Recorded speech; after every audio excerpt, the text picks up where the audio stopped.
நல்ல முருங்கைக்காய் வேட்டை. இவ்வளோ முருங்கைக்காய் பார்த்ததும் ஒரு ஹீரோட ஞாபகம் நம்மளுக்குலாம் வருமே, யாருன்னு கமெண்ட்ஸில் சொல்லுங்கள்.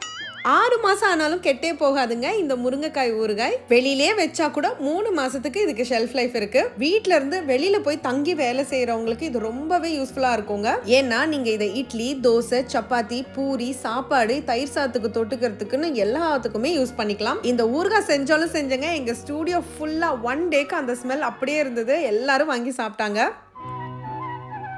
என்னது எல்லாம் ஒரே முருங்கைக்காயமா இருக்கு. முருங்கைக்காயை வேற வெர்ஷன்ல இந்த உலகத்துக்கு இன்ட்ரோடியூஸ் பண்ண நம்ம பாகிராஜ் சாருக்கு தான் இந்த வீடியோ சமர்ப்பணம். நானும் தான் பல காய் வாங்கி சமைச்சேன்.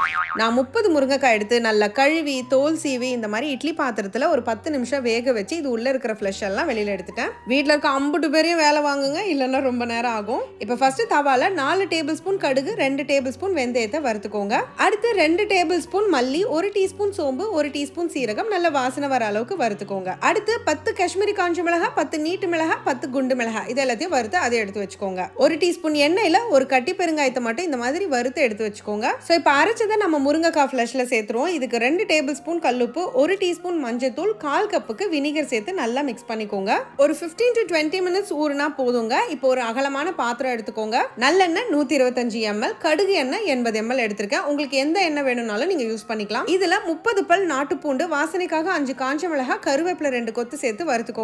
இது முருங்கைக்காய் ஊறுகாய் இல்லையா, அதனால கொஞ்சமா முருங்கைக்காயும் இந்த எண்ணெயிலே நான் வதக்கிக்கிறேன். இப்போ இதுல ஒரு ஆரஞ்சு சைஸ்க்கு புளியை 1 hour ஊற வச்சு கரைச்சி திக்கா வடிகட்டி நான் சேர்த்துக்கிட்டேன். புளி ஒரு கொதி வந்ததும் நம்ம மேரினேட் பண்ணி வச்சிருக்கிற முருங்கைக்காய் ஃப்ளஷை உள்ள சேர்த்து நல்லா மிக்ஸ் பண்ணுங்க. இந்த மாதிரி எண்ணெய் பிரிஞ்சு வரும்போது மேல கொஞ்சமா 2 டீஸ்பூனுக்கு வெல்லம் சேர்த்துக்கோங்க. வெல்லம் சேர்த்த பிறகு 15 நிமிஷம் லோ ஃப்ளேம்ல வச்சு கிளறி கொடுத்துட்டே இருங்க. நல்லா இந்த மாதிரி டார்க்கான கலருக்கு வரும். அண்ட் ஆஃப்கோர்ஸ் இது ஊறுகாய் தொக்கு அப்படின்றதுனால இவ்வளோ எண்ணெய் சேர்த்தா மட்டும்தான் உங்களுக்கு ஷெல்ஃப் லைஃபும் இருக்கும், 6 மாசத்துக்கும் கெட்டு போகாம இருக்கும்.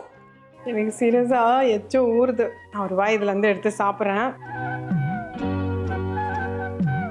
சீரியஸ்லி கண்டிப்பாக நீங்கள் ட்ரை பண்ணி ஆகணும்.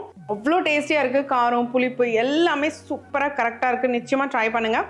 ஆனால் என்ன, ட்ரை பண்ணும்போது மறக்காமல் ஸ்டவ்வோடு சமைக்கும் போது கொஞ்சம் லவ்வோடு சமைச்சிங்கன்னா சுமாராக இருக்கிற சமையல் கூட சூப்பராக இருக்கும். எப்படி கிளம்புற சட்டியோட